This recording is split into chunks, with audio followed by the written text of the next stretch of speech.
Ghazal number 2। कि लोग हंसिए डर से कौनो टाल मटोली ठीक न हो। लोग हंसिए डर से कौनो टाल मटोली ठीक न हो। अपनों दिल के बात बतावा इतना चुप्पी ठीक न हो।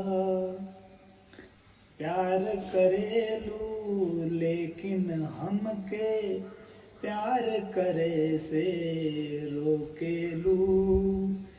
दिल से हमरे सुना इतना धक्का मुक्की ठीक न हो।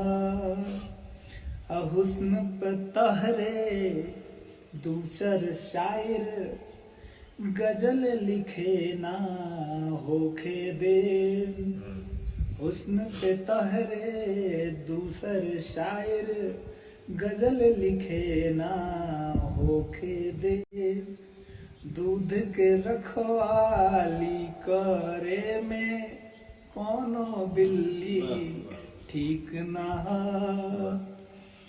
और नैन कटारी हुस्न तबाही अदात जैसे पूछा मत।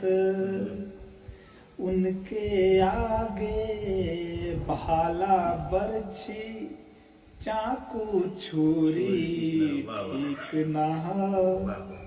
और जान भी में चल जाई और पता भी तोह के ना चली।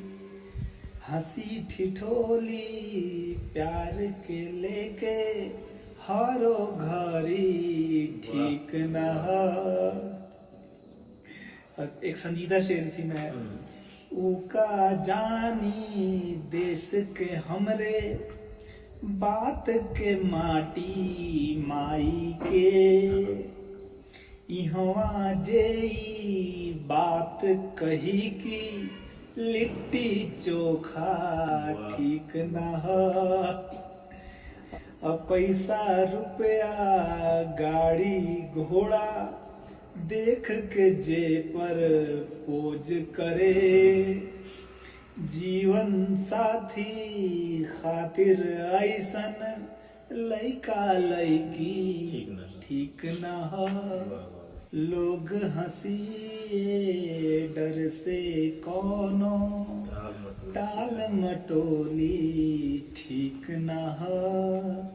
अपनों दिल के बात बतावा इतना चुप्पी ठीक न हो। Thank you.